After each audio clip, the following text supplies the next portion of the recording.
नमस्कार, आप देख रहे हैं वीके न्यूज। मैं हूं दिवाकर विक्रम सिंह। असम के कांग्रेस के एक विधायक ने एक ऐसी बात कही है जिस पर चर्चा जरूरी है। बयान भी बहुत आपत्तिजनक है, और आपत्तिजनक इसलिए है क्योंकि एक राजनीतिज्ञ की तरफ से दिया गया बयान जो उसके पूर्व नियोजित मानसिकता के परिचायक है, इस बयान की चर्चा होनी ही चाहिए।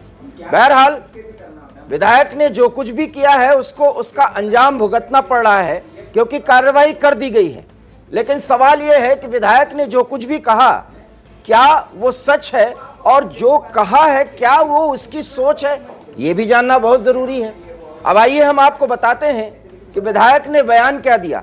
बयान ये दिया कि मंदिर, नामघारी और हिंदू धर्म स्थल पर जो पुजारी या संत बैठते हैं ये सब बलात्कारी हैं और इन पर नजर रखनी चाहिए। सवाल यह है कि यह किसने कहा, तो हम आपको बता देते हैं। कांग्रेस के असम के एक विधायक हैं, चर्चित विधायक हैं, जलेश्वर एक विधानसभा क्षेत्र है, वहां से ये विधायक हैं, प्रतिनिधित्व करते हैं वहां के लोगों का।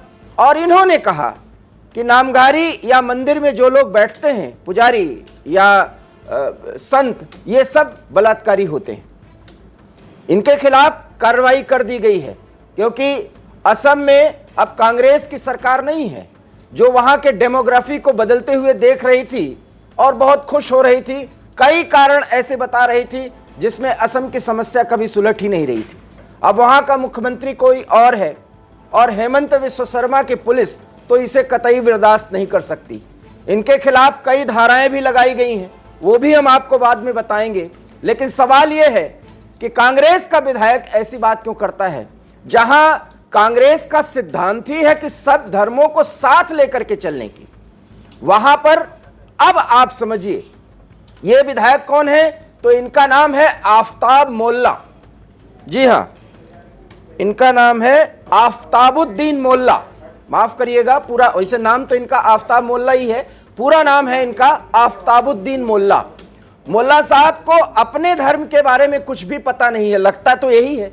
दूसरे के धर्मों को बहुत अच्छी तरीके से ये देखते हैं, जानते हैं, समझते हैं, क्योंकि ये नेताजी हैं, वो भी कांग्रेस के नेता हैं। हमारा उद्देश्य कांग्रेस पर टिप्पणी करने का नहीं, लेकिन कांग्रेस की जो सोच है उसमें तुष्टीकरण का जो छौंका लगाया जाता है, ये विचार उनके बहुत परिपुष्ट हैं। मतलब कई सालों से, दशकों से ये विचार दिए गए हैं कि हिंदुओं के यहां जो कुछ भी होता है धर्म के नाम पर, वो सब कुछ दिखावा है। क्यों?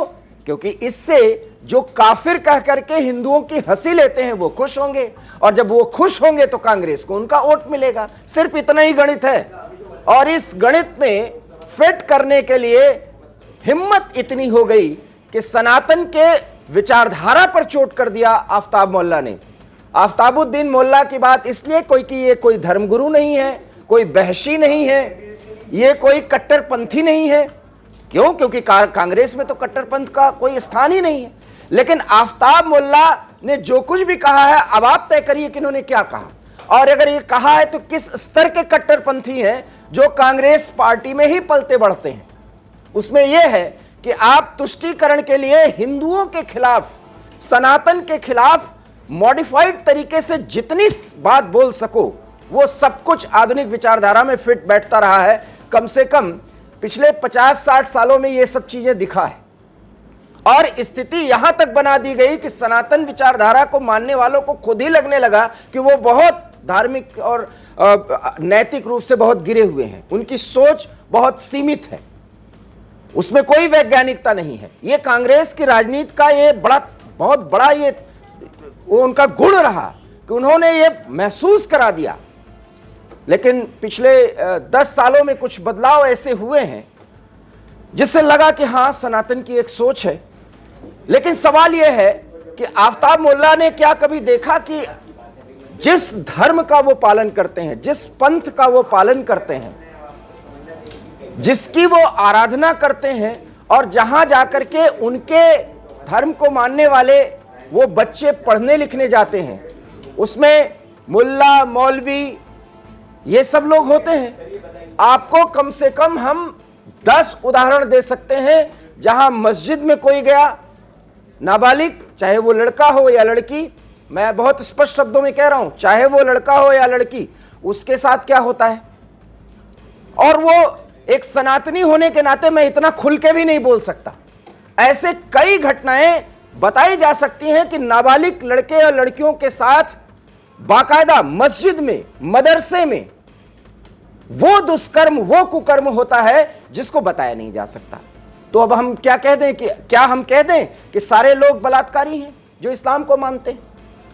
यह गलत है। हिंदू ऐसा नहीं कह सकता, कहेगा तब जब बार बार उस पर चोट की जाएगी। प्रमाण देने के लिए तो बताया ही जाएगा कि यह तो मानसिक विकृति है, मानव स्वभाव है, इसमें अगर आदमी अपने पद से भ्रष्ट होता है तो इस तरह के कृत्यों को अंजाम देता है। लेकिन कांग्रेस की जो मानसिकता रही है पिछले 6 या 7 दशकों में, उसमें जो मॉडिफाइड तरीके से कट्टरपंथी घुसा करके और धर्मनिरपेक्षता की राजनीति को आगे बढ़ाने की जिम्मेदारी दी गई उनके नीति निर्धारकों की तरफ से, उसी की उपज है आफ्ताबुद्दीन मोल्ला जैसे लोग।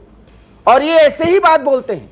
हम न भूलें, पिछले 6 दशकों के दौरान अगर आप देखें, चाहे वो प्रिंट मीडिया हो चाहे वो विजुअल मीडिया हो, इसमें भी पत्रकार वही माना गया जो बहुत ज्यादा सनातन के कुछ मूल्यों और सिद्धांतों पर अच्छी तरीके से चोट कर दे और कट्टरपंथियों के सारे कारस्तानी को एक साइड कर दे। वही पत्रकार, उसके अतिरिक्त जो भी सोचेगा वो तो कट्टरपंथी हिंदू हो जाएगा, बहुत संघी विचारधारा का मान लिया जाएगा, और अब तो एक नया टर्मिनोलॉजी चल गया है गोदी मीडिया, वो मान लिया जाएगा।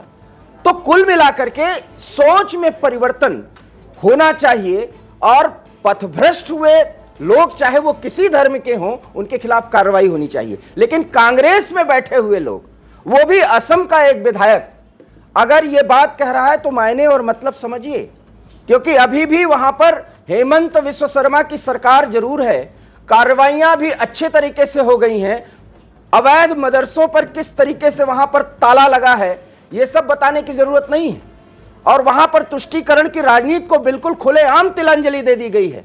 और मुख्यमंत्री हर एक जनसभा में कहते हैं कि जो लोग भारत के विकास के साथ नहीं जुड़ना चाहते उनका वोट ही हमें नहीं चाहिए। देश में एक पहला मुख्यमंत्री है जो इस तरह की बात बोलता है। उस राज्य में एक कांग्रेस का विधायक, वो भी मैं नाम बोलता हूं, आफ्ताबुद्दीन मोल्ला, और वो ये बयान देता है मंदिर या किसी ऐसे हिंदू धर्म स्थल पर कोई एक पुजारी या संत ऐसा अगर कर दे, संत या पुजारी बन करके, हम मानते हैं कि ऐसा हो सकता है, लेकिन क्या पुजारी या संतों को इस तरीके से आप बलात्कारी बता देंगे? यह बलात्कारी बताने का प्रचलन रहा है, यह दिमाग में बैठाया गया है खबरों को पेश करने के लिए और अपने खबरों के जरिए अपने संस्था को लोकप्रिय बनाने के लिए बाबाओं पर ही स्टिंग ऑपरेशंस चलाए गए, ताकि सनातन पर विचार करने वाले लोगों पर कभी अपने सनातन के अच्छे गुणों का, अच्छी चीजों का भरोसा ही ना हो। यह बिठाया गया ताकि वो अपने धर्म के आधार पर सोच ही ना पाए कि वो एक विकसित धर्म का पालन कर रहे हैं जो सनातन है, जिसका कोई अंत नहीं, ना आदि है ना अंत है। तो कुल मिलाकर के आफ्ताब मोल्ला के खिलाफ कार्रवाई कर दी गई है, गिरफ्तार किया गया है। वो भी असम में अगर वो ऐसा बोले हैं तो चाहे कांग्रेस पार्टी से हो चाहे जिस पार्टी से हो, उनको गिरफ्तार किया गया है। उनके खिलाफ जो धाराएं लगाई गई हैं वो भी सुन लीजिए। दिसपुर पुलिस स्टेशन में उनके खिलाफ आईपीसी की धारा 295A, 153A(1)(B) और 505(2) के तहत मामला दर्ज कर लिया गया है। तो आप देख लीजिए कि इन धाराओं में धार्मिक भावनाओं को आहत करने का मामला और उसके जरिए सामाजिक समरसता को खंड खंड करने का मामला बनता है, अगर आप देखें। और कुल मिलाकर के ऐसा करते ही हैं। अभी सरकार अगर वहां पर कोई दूसरी होती तो आफ्ताब मोल्ला की बात बहुत ही साधारण तरीके से ली जाती, लेकिन असम जैसे आफ्ताब मोल्ला जैसे विधायक असम जैसे राज्य में ये सब कुछ बोल रहे हैं, तो उसी के ठीक बगल बंगाल में भी ऐसी हरकत की जाती रही है और इस तरीके के उच्छृंखल और मनमानी तरीके से बयान दिए जाते रहे हैं। सब पर सबकी नजर है, लेकिन सोचिए जरा, सनातन पर चोट करने के कट्टरपंथियों के तौर तरीके कुछ संभल जरूर रहे हैं, लेकिन तरीके और अंदाज नहीं बदले हैं। और वो ये है कि इस पर चोट किया जाए ताकि सनातनियों को अपने पर भरोसा ही ना हो सके। आपको हमारी खबर कैसी लगी? प्रतिक्रिया दीजिए। देखते रहिए वीके न्यूज़, क्योंकि यहाँ खबरों का सिलसिला कभी नहीं थमता। फिलहाल मुझे दीजिए इजाजत। नमस्कार। वीके न्यूज़, राष्ट्र के नाम।